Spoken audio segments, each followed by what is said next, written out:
Hello, everyone, and good morning. Thank you for joining us today and welcome. My name is Zanara Ali, and I'm part of Making Sense International. And with me, I have our presenters Ismat and Chimobe, who will be presenting on their topic for microfinance and skill development on women's economic empowerment. Before we do that, I would like to introduce our program and give you a bit of background on what our Youth Lead ambassadors are. Launched in 2018 under the USAID funding project Youth Power Learning, YouthLead.org is designed for young changemakers who are making a positive impact in their community. They're doing that through service, activism, advocacy, education, and entrepreneurship.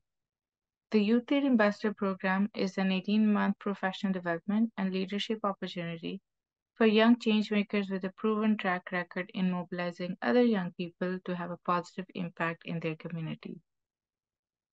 This event contains for this event, I will hand it off to our presenters so they can introduce themselves and get started. So over to you.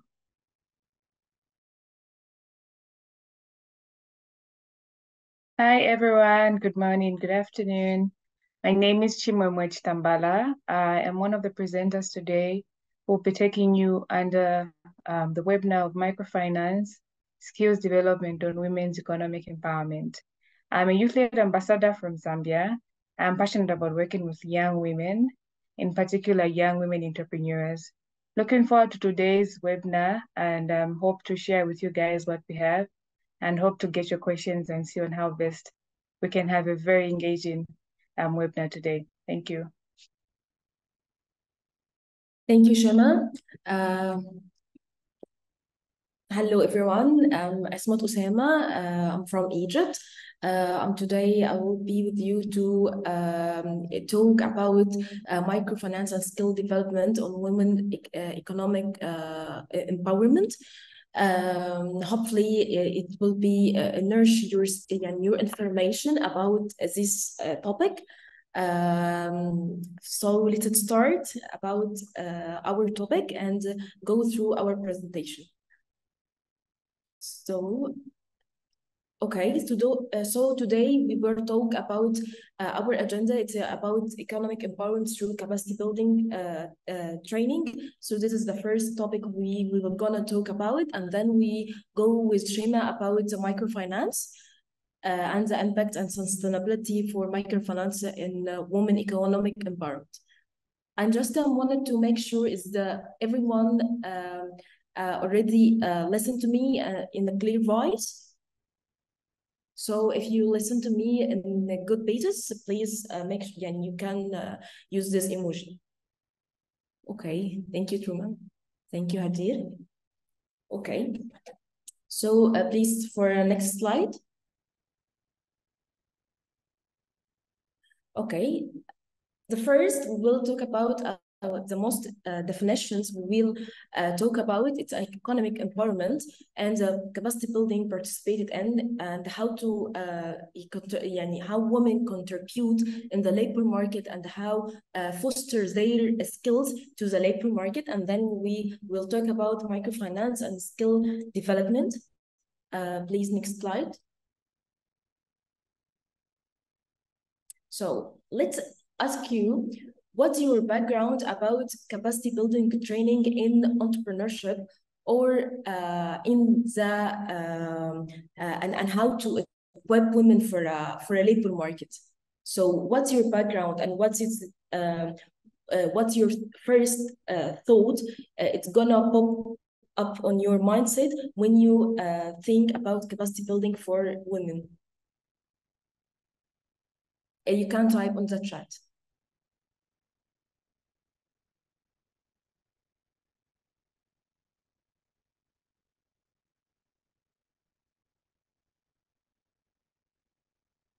Okay. Let's ask you again.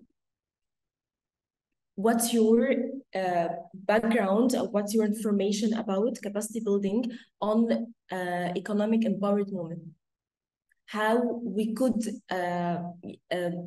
capacitate women in the labor market?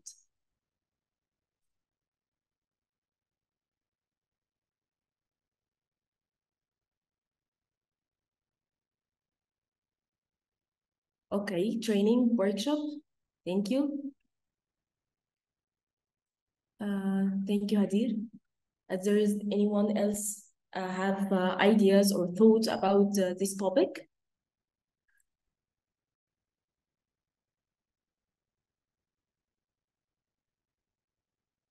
Okay. No, for me, it's a new, right? Yani good, really good. Mentorship. I think capacity building is empowering through access to resources or maybe people with knowledge on particular subjects. Thank you. Thank you for all. Let's start to talk about women economic empowerment through capacity building. It's referred to a process of enhancing women's skills, knowledge, and resources to enable them to participate fully economic activities, gain access to economic opportunities. So this approach recognizes that empowering women economically not only benefits individuals, but also has a positive effect on their families or communities and societies as a whole. So there are some key elements and the benefits of women economic empowerment through capacity building. So please, next slide. Next slide. Yeah, thank you. So from this slide, we saw about a lot of elements about capacity building through economic empowering women. So in the first one, it's education and skill development. So we building an initiative often emphasize education and skill development for women. This can involve and providing formal education, like you are told, this is about education, vocational training, and practical skills relevant to the job market. So through all this program, all these activities, we could equip women with knowledge and the skills. They become better prepared to enter the workforce and access for a higher paying jobs. Then the next one is entrepreneurship and the business development. And through this, we can support, we make like a supportive program, provide trainings in topic area like business planning, marketing, financial management, networking. By this training, we foster entrepreneur skills and establish and grow their business and create employment into opportunities for themselves and others to contribute to economic and growth. Third, it will be financial literacy and access to resource. It's about enhancing financial literacy for economic empowerment. We make like a capacity building program. We could explain and foster their skills about financial management and budgeting, saving, and investment strategies, and facilitate access to financial services, including microfinance and loans and credit and so on. So then number 4, it's about leadership and decision making. Here, we help women to how to be a design maker on their communities, include the training in negotiation, communication skills, advocacy, as well as promoting women representation in business organization, association, and public institution. Number 5, it will be networking and mentorship. Here, we often facilitate networking opportunities and mentorship support program for women, connecting women with other mentors. They're really experts in this career and this field. So we could make a role model and professional network can provide guidance and support to access developer resources. So this relationship help women to build confidence, to be more confident with our communities and with our peers in their communities, will expand also their knowledge and open doors to new opportunities in their career. This is what we want to talk about is the big elements and the big keys elements in capacity building economic empowering women in this program. So, but we have issue that in our community, we didn't have a more sustainability for our program. It means we already train people and train women about how to be empowered and how to be capacitated in building a program for entrepreneurship and for how to build your business and how to kick off your startup and how to make it more profitable. But to more ensure to ensure sustainability and how and to be for a longer term with gain profitable revenue streams. So we're gonna have to make sure a lot of things. So please, next slide.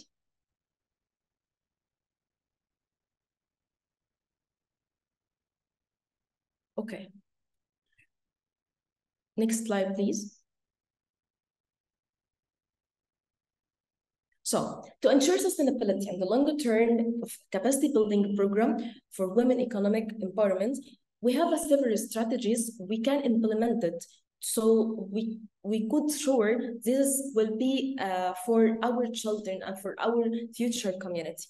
First, it will be for partnership and collaboration, and this is about fostering and partnership with multiple stakeholders and including government agencies, non-governmental organizations, private sector entities, and community-based organization. This is it's about allowed to share resources, expert, and a broader reach, increasing sustainability and the impact of the program.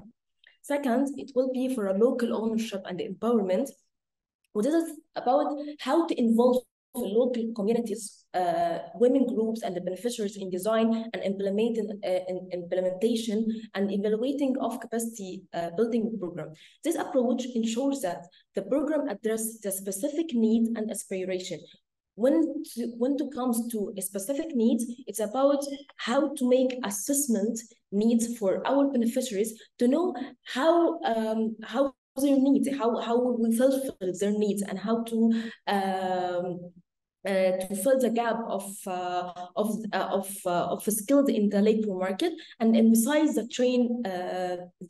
trainers approach for this in upcoming steps. We'll talk about the train approach. So this element, it's about in focus on how to mentor our trainers, how to mentor our beneficiaries also, and training them for make sure they include and it's about how to make sure their knowledge and the skills within communities and enabling the sustained delivery for capacity building, and also for sustainable program to make sure this will be sustainable. Then we go to mentoring and evaluation. This mentoring and evaluation, it's about how to assess the effectiveness of the program and the impact of the program. Regular mentoring help identify the areas of improvement and to track progress and to make necessary adjustments to enhance sustainability and achieve long-term goals for our programs.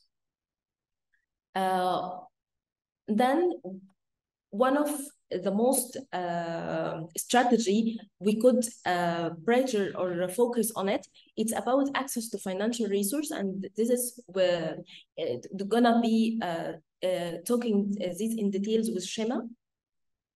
Also, we'll, from our strategies, it will be mentoring and network. So establish mentoring program and create networking opportunities for program participants. It provides ongoing guidance, support, and motivation, while network facilitate access to market or funding and business opportunities. This relation could contribute to the long-term success and sustainability for the economic empowerment initiative. Number 7, it will be policy advocacy and here for gender responsive policies and institutional reform that support women empowerment, collaborate with policymakers and relevant also stakeholders to create enabling environment that addresses structural barriers, promote gender equality, and ensure the sustainability. Also, number 8 will be learning and adaptation. And here we're gonna talk about foster a culture of continuous learning and adaptation, regularly assess the changing needs of women and involving economic landscape to the update and tailor training materials accordingly to the needs assessment we talked about previously.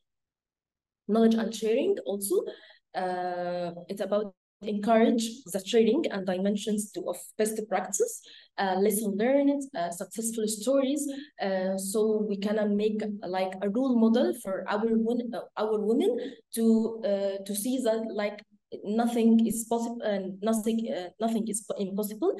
So this can be done through publications, workshops, conferences, and online platform sharing knowledge and experience. And also, like the program, we graduate alumni from YLA to be a role model for other participants in upcoming years. And in the end, it's a long-term funding and resources mobilization. And here we will talk about secure longer-term funding and how to fund like a small microfinance and the resource mobilization for a capacity building program. Seek diverse funding sources, including from government grants and the private sectors, and also a partnership from international development agencies. And this is about how to make it more sustainable for our capacity building. And then we're gonna talk about how to how to empower women for a microfinance. And this will be with Shima. So Shima, the floor is yours. And for any question, we'll talk about all the questions in the end of the session. Thank you.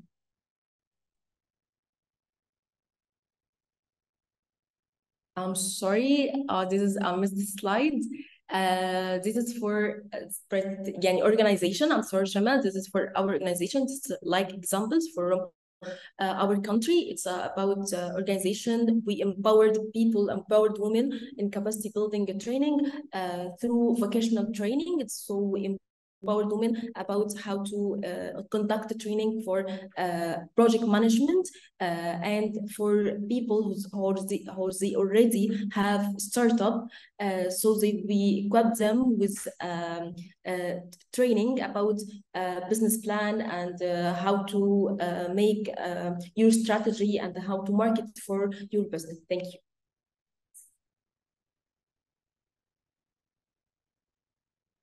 Hi everyone. Can I get a thumbs up if you can get me?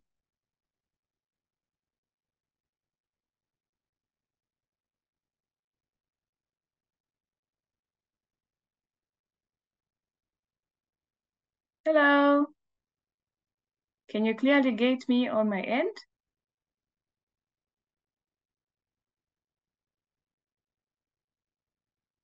All right, thank you. So my name is Chimwemwe again. So thank you, Esmat. So I'll be running you through the impact of microfinance on economic empowerment for women.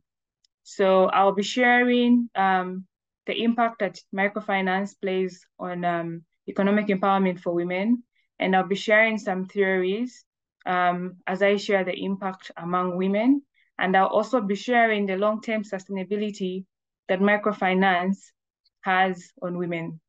So here's some of the theories. So our first theory or framework we'll be looking at when it comes to microfinance's impact on women is the women's empowerment framework that views economic empowerment as a multidimensional concept that encompasses economic, social, and psychological dimensions.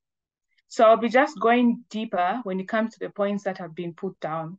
So when you look at the economic empowerment aspect, microfinances are institutional organizations that give funding, loans, or any access to finances to women who run small businesses, big businesses, or even medium businesses. So the economic empowerment part of microfinance is that it enables women to be able to invest the funds that they get from this organization to run revenue generating businesses. And it has been through this running of businesses that these women have gained economic empowerment. And this has brought about women being able to make right decision or well-informed decision when it comes to their finances.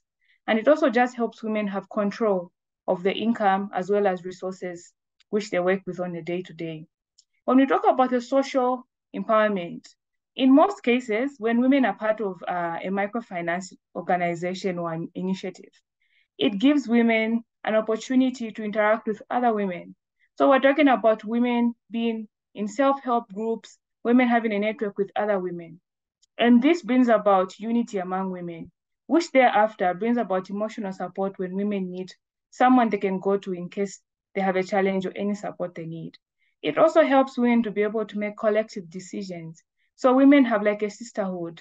It helps women come together and work together. It there brings about social empowerment among women. When you talk about the psychological empowerment, in most cases when women have successfully managed to run a business or have control of their finances, it usually gives them motivation and the self-esteem as well as build their confidence. In most cases, it motivates women to actually take up leadership roles, as well as just challenge the gender and traditional norms in their community. Next slide, please.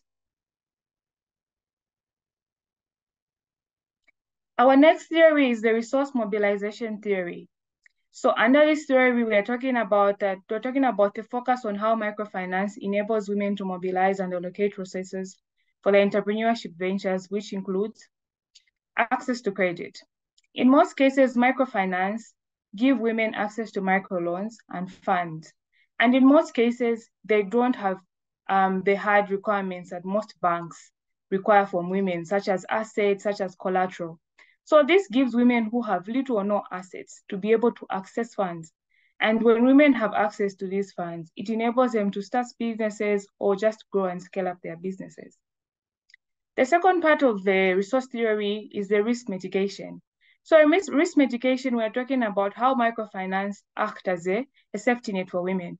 So when I talk about a safety net, in most cases, sometimes women are in countries or communities and they experience economic vulnerability. This can be inflation or economic shocks or an increase in prices, which then affects their businesses, also just affects their livelihoods. And in most cases, women are able to run to microfinance institutions to be able to get some funds, to be able to smoothen their consumption and just be able to keep going, even as they're having challenges with their economy. The other part is the savings that comes with being able to attach to a microfinance or women helping or microfinance helping women. So the savings part is where the microfinance gives women an opportunity to be able to put money aside.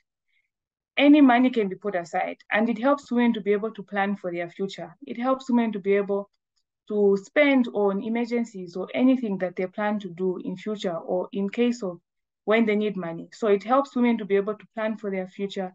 It helps women to be able to put money aside and have a place on which they can easily run to in case they need some funds. Next slide, please. And the other theory we're going to look at is the outro, household bargaining theory. That examines how microfinance can influence power dimensions within households, leading to improved decision-making and well-being for women. Under this theory, we'll be looking at three aspects as well, and the first one, which is financial autonomy. In most cases, households have men who make the decision-making, and this has mainly been led by men being the lead of the income or being the one who control the income in the households. But the coming in of microfinance and being able to give service to women, women have been able to generate revenue on their own and being able to actually have control of the household income. And this financial autonomy then reduces the dependency of women among the men in the households, as well as just around their family, which also gives autonomy to women to be able to contribute in the decision-making and just to be able to be given equal chances and inclusion. So this is one of the impacts that microfinance has played on women. The other one is the improved nutritional outcomes.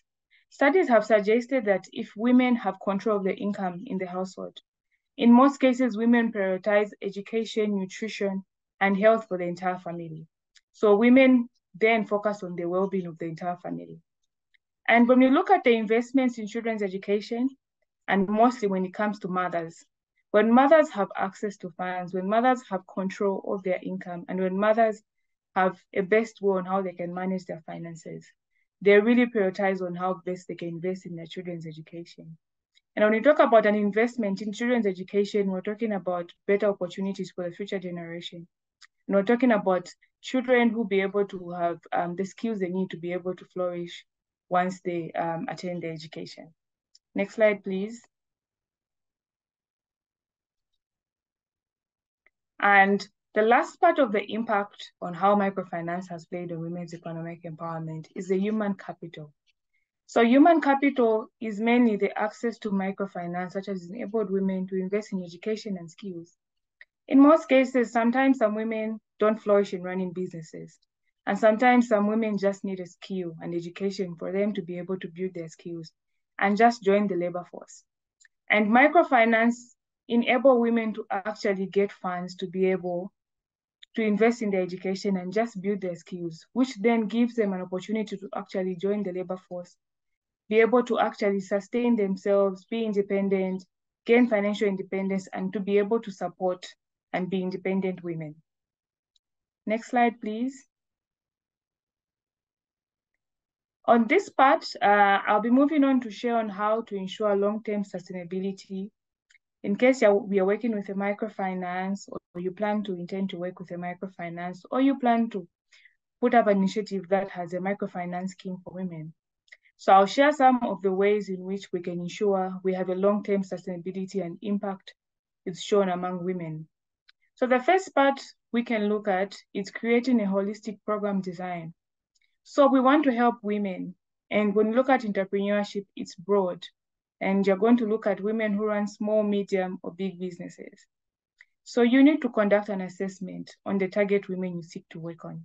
Are you planning to focus on small businesses or big businesses or medium? It helps you just have an understanding of the needs and wants, as well as help you just to tailor programs to be able to ensure that you're helping the women. When people tell you what they need, it helps you ensure that you close the gaps, unlike just you going to a community and just roll out a program to help women in microfinance. But maybe all that the women need is just the skills, and maybe they have the funds. So sometimes, in most cases, we actually need to conduct an assessment, and it will help us understand on how best to tailor a program for women. A second pointer is flexibility in financing. So when we talk about microfinance, and sometimes banks have an aspect of microfinance. Some microfinance are focused on business, and some microfinance are focused on social impact.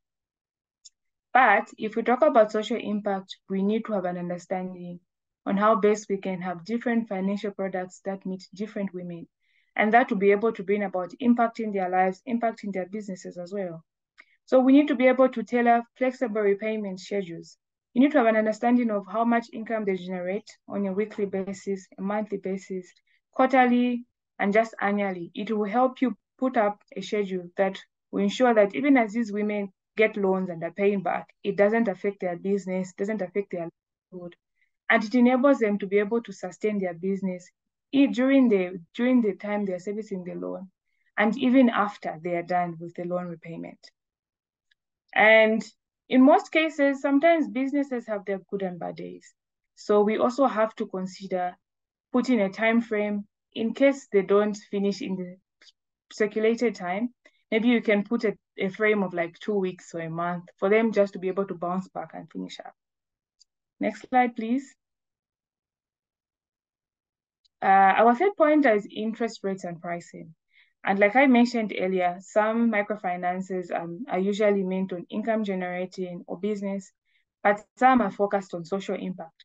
So when you look at the interest rates, we need to ensure that we conduct a market research, or microfinance should actually conduct market research to have an idea of the interest rates that are being rolled out. And also you need to put up realistic interest rates, which will help women to pay back, help women to continue moving, and just bring about an impact. Because if we put an interest rate of like 50%, then at the end of the day, the main focus is really not empowering the women. The main focus is just to gain as a microfinance. And when we talk about risk management, we need to really highlight on how best these women who actually benefit from the program. So it's actually a benefit from both the organization as well as the women who are being enrolled in the program. Telling women what they are going to get into when they get the funds helps them have an understanding and just also helps them to plan. Because in most cases, women are part of programs where they have no understanding that actually they're actually paying more money to the people they got a loan from, and it's actually affecting them.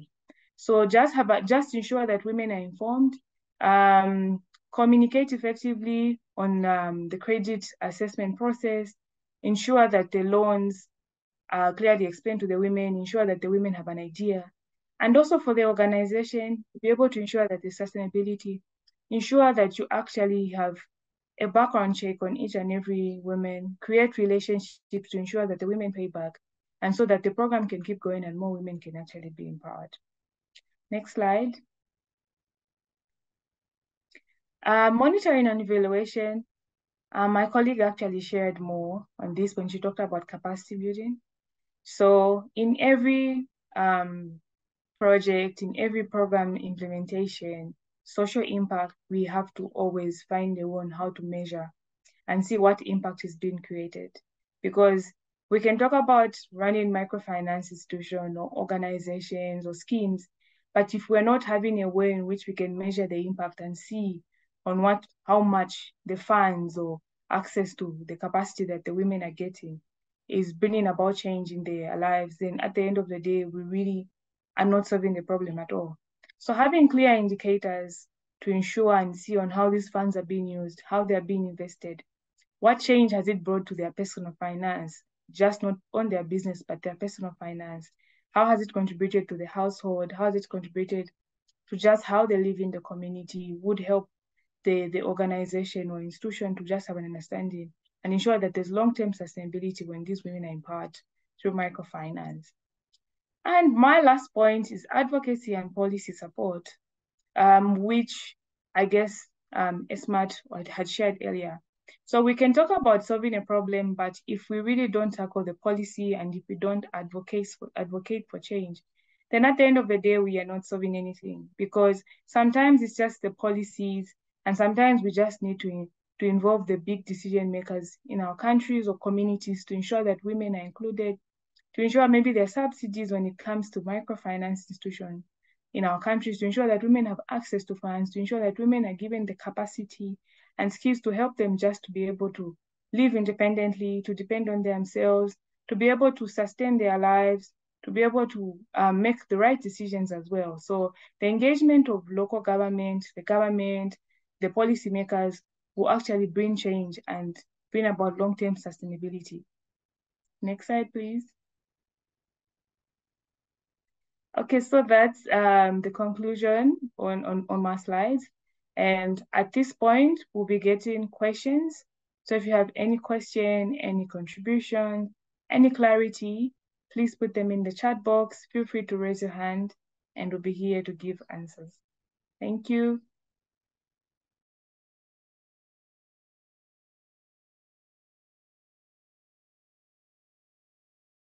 Thank you, Esmat and Chimame, for your presentation. It was truly insightful, and thank you for sharing your experience with us. At this point, we'll take questions, and if anyone from the audience has any questions, you can put them in the chat or feel free to unmute yourself and ask away.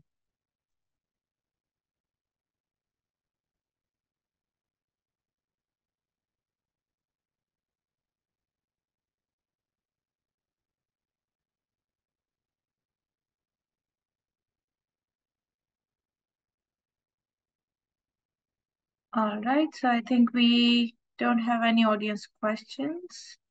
Okay.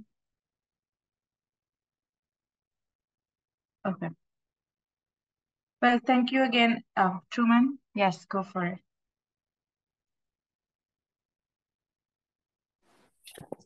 Thank you. Just to confirm, can you hear me? Sorry? I just want to confirm if you can hear me. Yeah, we can. Okay, great. Great presentation. I really loved the whole topic, and it's something that I'm, particularly interested in. I know it's something that you mentioned, but I didn't really get a lot of information on, the microfinance part of it, like especially microcredit. I understand that like a lot of institutions, I would assume a lot of the formal institutions, or at least the ones that I'm aware of, charge extremely high interest rates. And like a lot of people who aren't actually aware end up having to pay a lot of money. I know you mentioned that there's need to, then educate the women that, like if you get a loan from maybe this institution, you're going to end up having to pay more. And maybe the encouragement was that we should establish microfinance institutions that do not charge a lot of interest percentages on the loans that have been given out. So my question was, considering the fact that a lot of the challenges also within that microfinance situation is, as you said, the women in these low income communities do not really have collateral. So are there like any maybe efforts that are already being made by certain organizations where they're giving out these microcredit at low interest rates, or it's something that's still in the pipeline? Or like I'm not sure. Like, are there any institutions that are already doing that?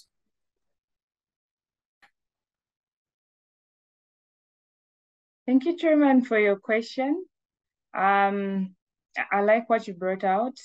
I think there's a very big gap when it comes to women actually understanding whether the institution is helping them or actually stealing from them. So I would say organizations are coming up when it comes to creating systems or processes that will help women get funds without collateral. So I'm working with an organization called Embrace Her that's working with women in Zambia, and it gives women access to funds, and women only need to be able to submit their identity, and they just need to have a group of other young women who they can get the funds with as a group to ensure that there's responsibility among them. And I have seen other organizations around Africa. Another organization I would point out is Street Business School, an organization in Uganda, also in Kenya. So they work with young women, and they provide finances to women and also provide capacity building. So I believe the microfinance industry is changing. And like I said, in most cases, previously microfinance was based on business or generating revenue, sorry about that, or generating revenue. But we are looking at NGOs that are trying to help women and ensuring that the women are actually getting the help and not just stealing from them. So I believe we still need to do so much more, and also just educate women, because sometimes you actually can't open up a microfinance and give women money for free. But maybe you could just take a step and teach women and just help them identify the best ways or institutions on which they can get help and not be able to actually steal or be able to lose more money than the money they actually had. Hope that helps. Thank you.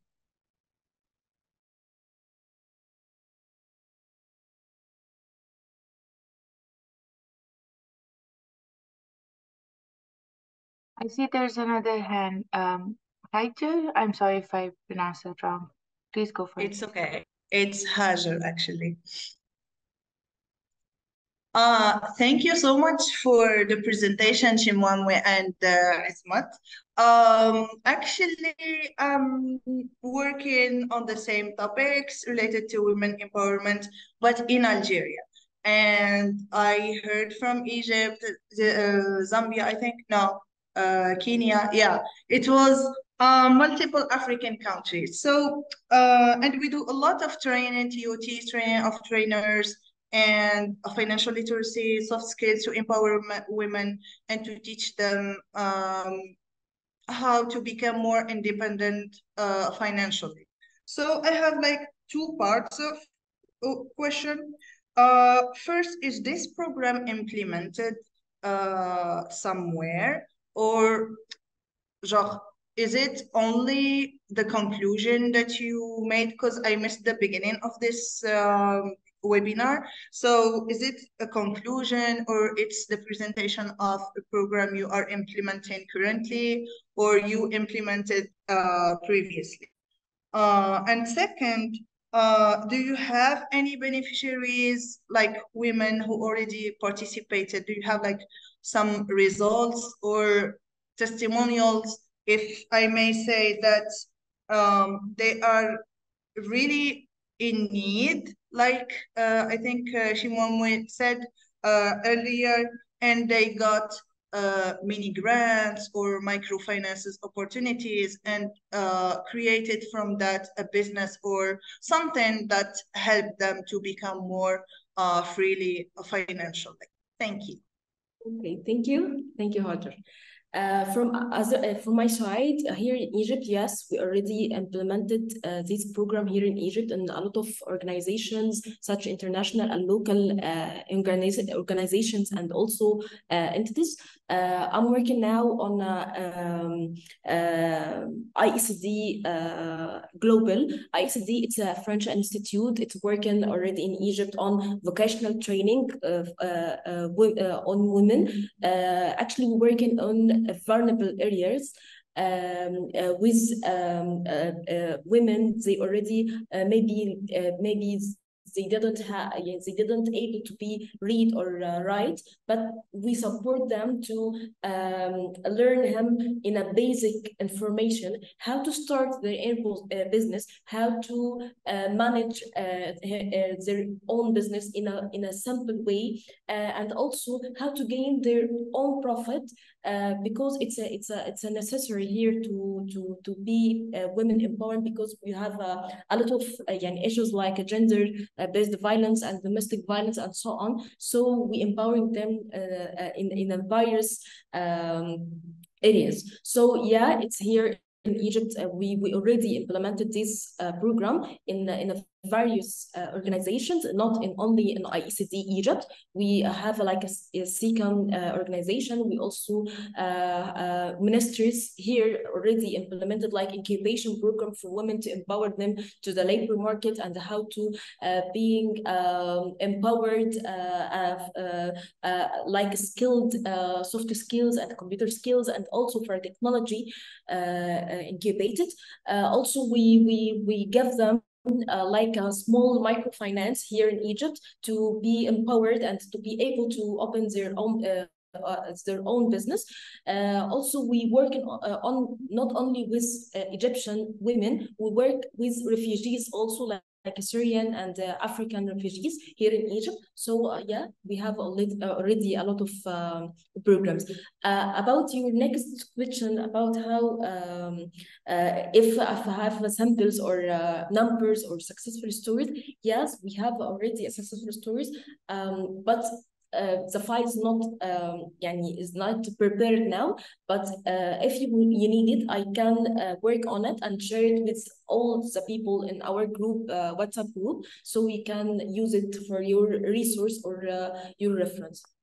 Thank you. Thank you for your question. Like I was given an answer to Truman.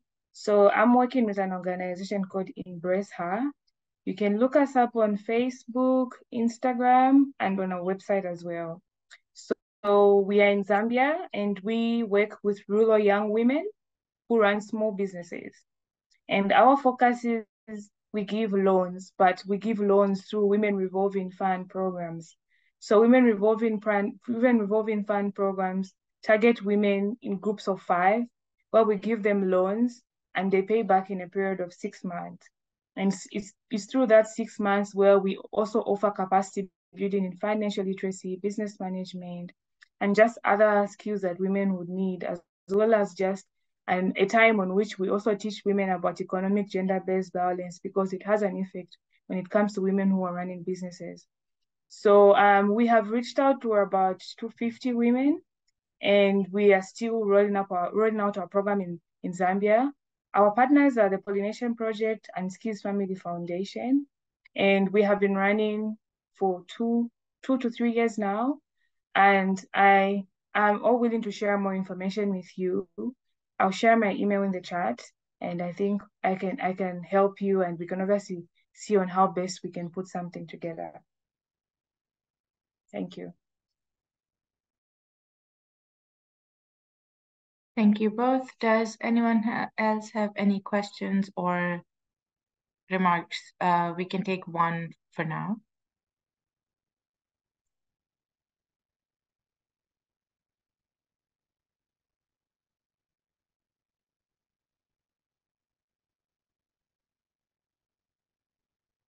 And Chimamwe has put down her email in chat if you want to connect further and get to know more about them. And I'm sure, Esmat, you would be doing the same. So please feel free to connect with them and share your ideas and get to know more about their projects.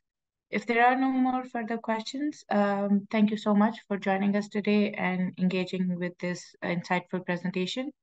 We will be having another one soon next month. Recording and slides of this presentation will be available on YouthLead.org. So you can check back in a few weeks to access this presentation and all the ones that have happened before this. So stay tuned for the next one, and we'll see you in a bit. Thank you so much. Thank you all for your participation. Thank you. Thank you for joining.